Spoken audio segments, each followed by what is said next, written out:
but I think England will win this one comfortably. Who you think will win?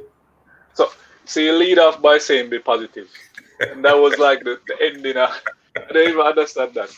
So let me be I positive. say it positively. Let me be positive. So on paper, Welcome, Sports Nation, to Sports DTM, the sports channel where we call sports down the middle. You can expect the latest in sports news, views, and reviews from our resident analysts. No sports topic is too controversial, and no team or player is above criticism. So just smash that subscribe button and ring that notification bell to make sure you don't miss out on our balanced offering of riveting sports content. And don't forget to like, share, and leave a comment below. Welcome to Sports DTM. Greetings, Sports DTM fans, and welcome to another episode of Sports Down the Middle, your channel of undiluted sports content. Big on our agenda is the T20 International Cricket World Cup, and West Indies will face off against England in their opening game. And Raymond is here, your favorite analyst, to give his feedback or take on this matchup. West Indies versus England, Raymond, how you feel about that?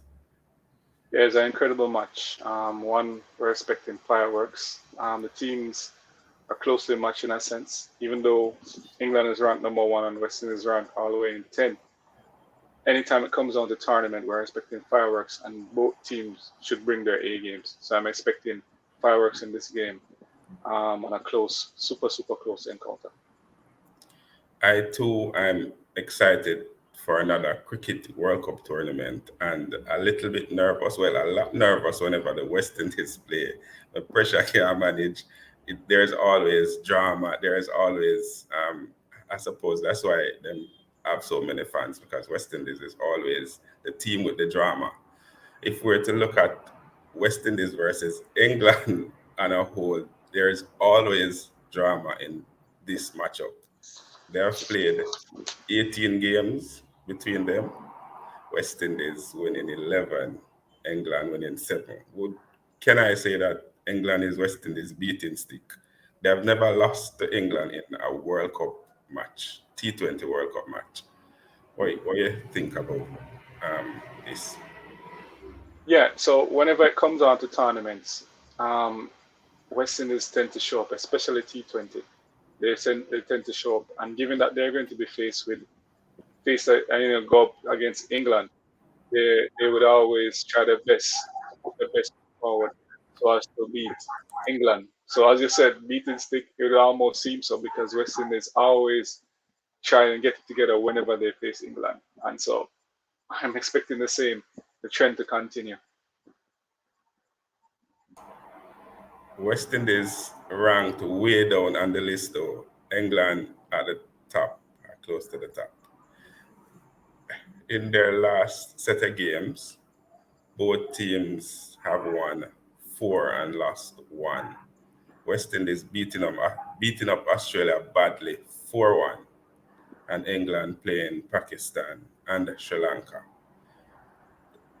What do you see is the main takeaway from those recent matchups and what West Indies or England need to do to continue that winning trend? Well, for one, where West Indies is concerned, they played some serious opponents. England, not so much. I mean, our opponents would bring some competition, but West Indies played one of the strongest team in T20 and actually dispatched them, big time. So if we were to look at who played stronger teams in previous encounter, I'd say West Indies would have the edge and who they have played and how big of a victory or beating they give that team.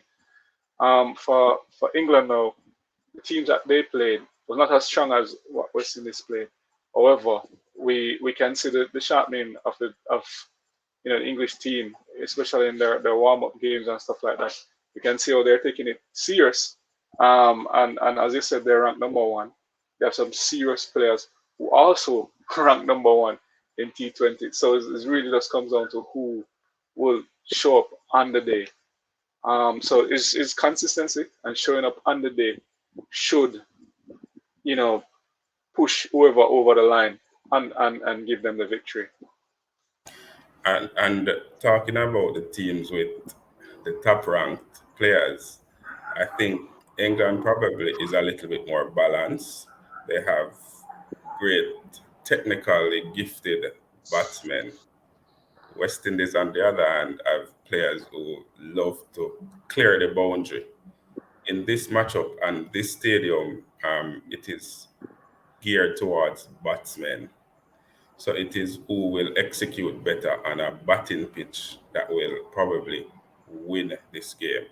And we say England star-studded team. You have the likes of Morgan, Malan, Roy, Butler, Bairstow. I mean, Stoke is not there, and that's probably unfortunate for the West Indies. But and then the West Indies players, you have not a lot of them are in great form at the moment. Lewis probably the only one. Simmons, Gayle, Bravo, Russell, Etmire. On paper, that sounds like a very strong batting lineup, but them not go out with nothing. Score 130 something against Pakistan. Lost to Afghanistan. I know those are recent and warm up matches, and I hear people saying it's just warm up, so it's no big deal. But England balance seems like a better team to dominate this match than the West Indies.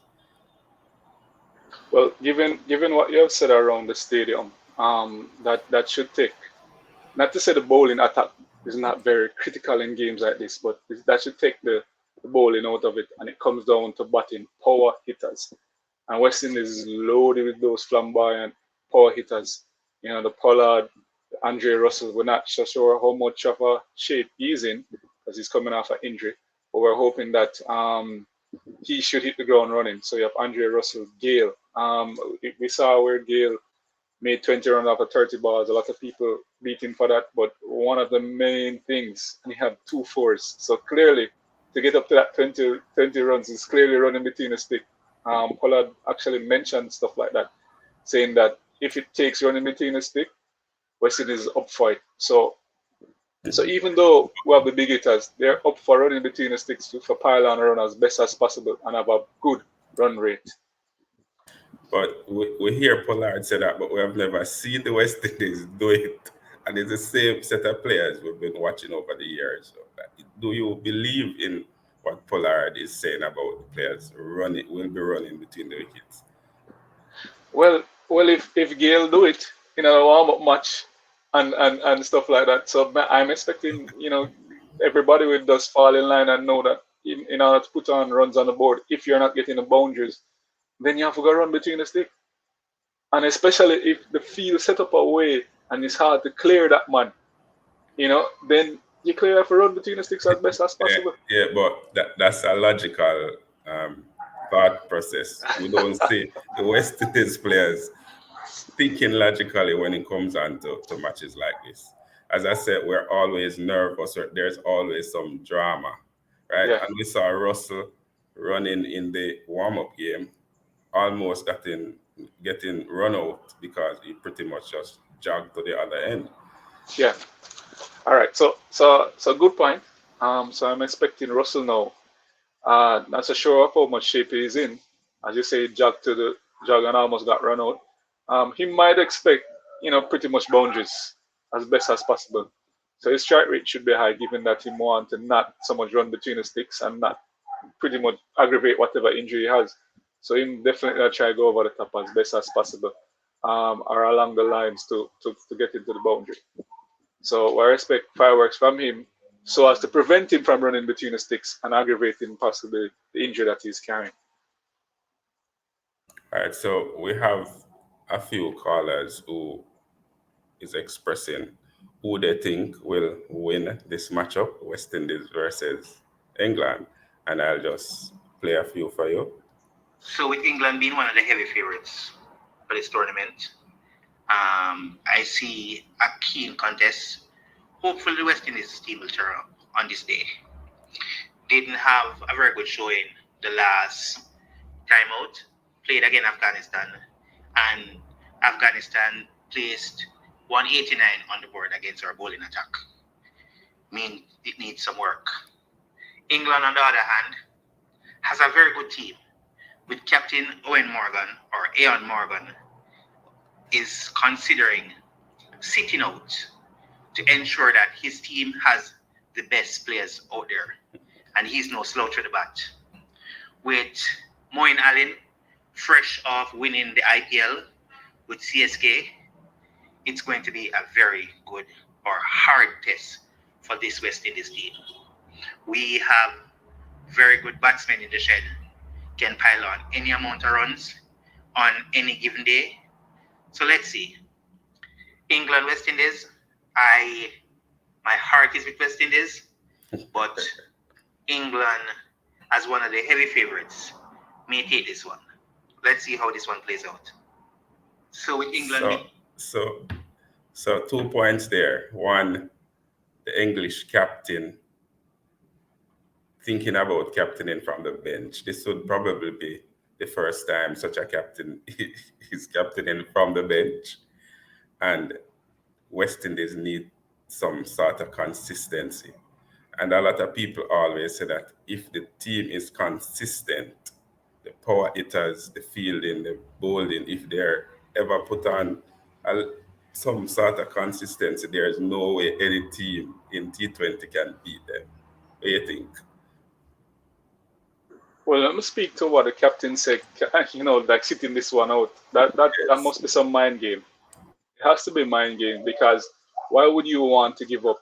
Remember, this is the top two teams go through, and if you make a mistake and not win this game, you put yourself, and it's almost a group of death in a sense. So you put yourself disadvantage if you don't try and win in the first game. So I must think it's mind games. He's one of the better batsmen on his side. So show up and perform. So with that aside, um, it should be interesting. It should be interesting. He made some good points. Once West Indies show up with the Pollard and all our big time batsmen, once they show up, then there's always a problem. Even though England is ranked so far up and the West Indies is ranked so far down, we understand that when it comes on to tournament, all that goes out the door in terms of where a person's coming into it. You understand? And as such, we can expect West Indies once the batsmen get it right on the day, we're expecting fireworks. And we know whenever England is getting beaten all over the pitch, their response is caving. And if they cave and he's sitting in the stands or wherever and not leading his team, then clearly that's a problem. So it has to be mind games. All right, another one. Wow, this is a mouth-watering contest and an excellent way to start off the T20 World Cup. It's a rematch of the 2016 T20 World Cup finals in which the West Indies powered their way ahead of England, demolishing them in the finals with, of course, Carlos Brathwaite hitting 4 successive sixes to lead the charge. Of course, we're talking about the number 1 ranked team, England, versus the number 9 ranked team, the West Indies. But that will count for nothing, as we know that the West Indies tend to be out of sorts. As a matter of fact, they were out of sorts coming to the 2016 tournament and played like they had 9 lives. So what can we expect? We expect that England will be coming hard hitting, and we expect that the West Indies will play as a team who has nothing to lose. They are the defending champions, and you would think that pressure would be on their side. Chris Gayle isn't firing as yet. Fabian Allen got injured. They have left out Jason Holder and Sunil Narine, and the West Indies looks like there's no way they can win. But this is the West Indies. Stranger things have happened, and we expect that they have a deep batting lineup and will want to upset the English. Let us see what will happen. Let us see how it will go. But we expect the West Indies to just clinch this one forward and be able to upset the English and start the campaign on a good note. Two things there as well. Carlos Brathwaite's performance against England. We mentioned Ben Stokes is not there, but who going to be that beating stick for the West Indies? Boy, I don't think any one of these English players want to be that, and all of them, is mindful of what happened with Ben Stokes. So it's hard to say. But once they find the the weak link, for want of it, or that little crack, they should pick at it. Unfortunately, there's no Marlon Samuels to point out who that person is. But we should have watchers. We should have watchers to see the persons who crumble a bit under the pressure, and as such, we pressure them. And hopefully, the captain will take note. The English captain will take note and probably not use that person for another over or whatever. But if he doesn't, then we might have a Ben Stokes scenario again. And let us hear from Tigat. Yes, DTM fans. Tomorrow matchup between West Indies and England, the start of the World Cup T20. Yeah, man. You see in the warm-up game where England face India, they lost. Yeah, India won the match by 7 wickets, and we see where England played New Zealand and they won. They won by 13 runs. That's the warm-up game for England. Then we look at the warm-up game for West Indies. We see where they play Pakistan. Pakistan won by 7 wickets. And they play against Afghanistan, and Afghanistan won by 56 runs. So coming in the game, England have the edge because they won one, lose one. West Indies lost their warm-up game. So who do we say is gonna win?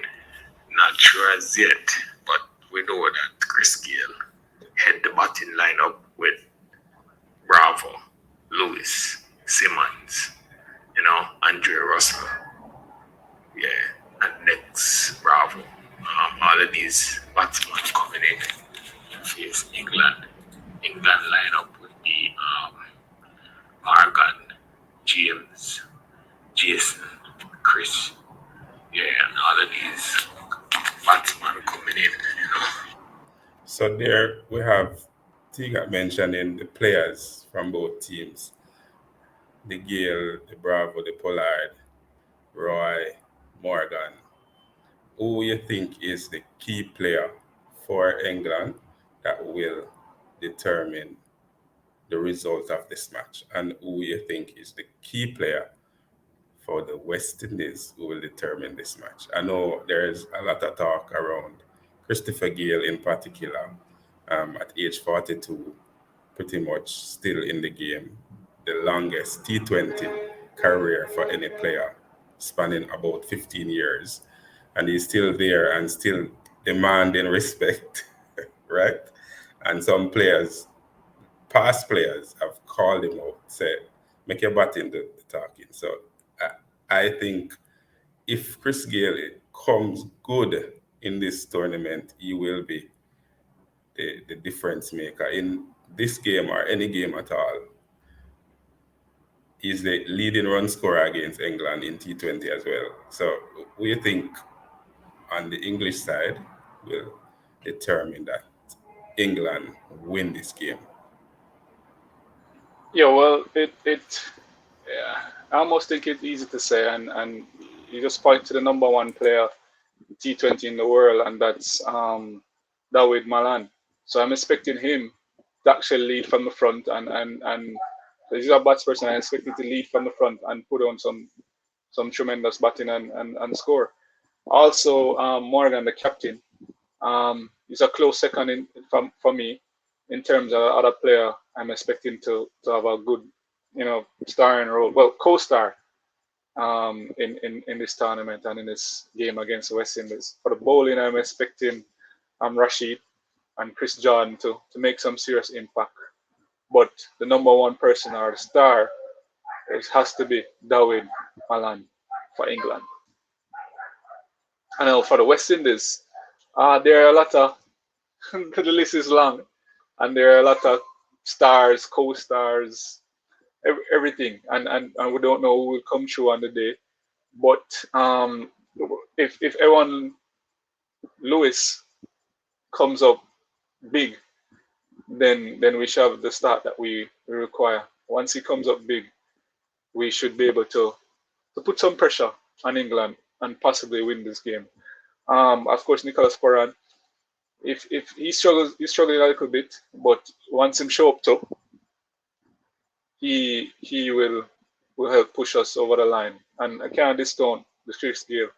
Chris Gayle is, as you described eloquently, um, big time batsman, big tournament player, and all of that. If he's not doing it with his bat, he once said he's going to be positive, and so you're expecting a lot of positivity in the dressing room, on the pitch, the clapping, the cheering, the pushing persons, to give up them all. And so I'm expecting big things from Christopher Gay where that is concerned, a positive influence on the side.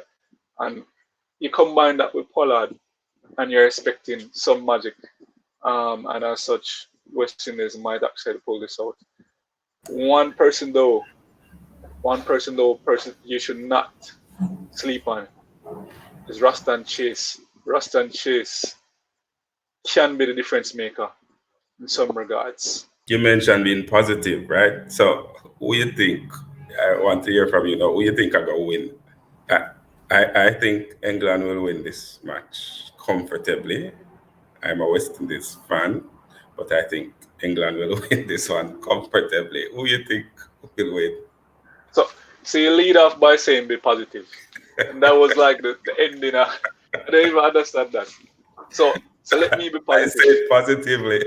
Let me be positive. So on paper, we have papers, reading from papers, script. We have papers. And on paper, England, being the number one ranked team, should win. But it's not played on paper. Game is not played on paper. And so we're expecting, knowing West Indies, big tournament type of team, I'm actually giving West Indies the win or a nod to start off with a bang in this T20 tournament. It should be close. I'm hoping to see fireworks, anything over 150 runs, pushing into 200 would be an exciting game. West England is the overall favourites to win the tournament at 3-1. West Indies a little higher, 5-1. But fans out there, we would love to hear from you. What's your thoughts on the West Indies versus England matchup? Who do you think are going to win? Who will be the game changer? Just drop your comments in the comment section below. We're looking forward to a matchup that will bring drama, excitement, fun, and everything that is contained in a cricket match in this matchup between the West Indies and England. It's usually a big matchup. So, fans out there, just leave your comments in the comment section below. And always remember to like, to share, and to subscribe. And to tell a friend, to tell a friend, to tell all of them friends to come and join the Sports DTM family. This has been another episode of Sports Down the Middle. Be blessed.